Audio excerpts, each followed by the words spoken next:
While some artists painted urban winter scenes, others captured the unique colors and shapes of snowy landscapes. In particular, studies of trees allowed artists to experiment with patterning and texture to render snow-covered branches. Their works demonstrate a keen understanding of how light creates colored reflections on the white snow. Their palettes range from warm yellows and oranges to cool blues and purples depending on how light filters through the branches. Sumac is any one of about 35 species of flowering plants in the genus Rus and related genera in the family Anacardiaceae. It grows in subtropical and temperate regions throughout the world, especially in East Asia, Africa, and North America.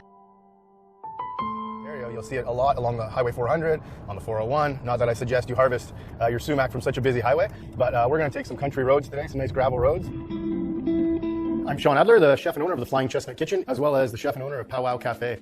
Sumac, it grows often as an ornamental in people's lawns and often grows in big clusters. You'll recognize it by the typical red cones that grow on the tops of their trees. You find it all over North America, and they taste a little bit like lemon. They're tart and they work as a great seasoning for things like hummus. In the Middle East, it's a very popular spice in the spice mixture called za'atar. So this is sumac. You can see the leaves on it are directly across from each other on a long stem. They grow from a single stalk and then have offshoots with a cluster of berries right at the top. They make lovely foliage that turn this bright red and yellow in the fall, and they drop these seed sacs as well. So they're constantly expanding along the roadside.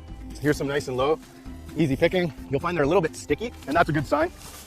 So they're furry, they're crunchy little berries, and they have a nice tart taste. Apparently this is like a plant from prehistoric times, I've heard. That's what my mom told me.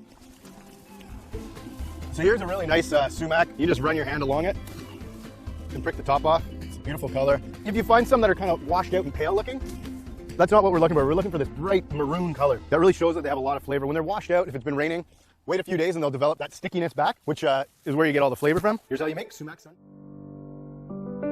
Franklin Carmichael's artistic talent was evident at an early age, sufficiently so that his mother enrolled him in both music and art lessons. As a teenager growing up in Orillia, Ontario, Carmichael worked in his father's shop as a carriage striper. Working on the scrolled decorations of the carriages, he practiced his design, drawing and coloring skills.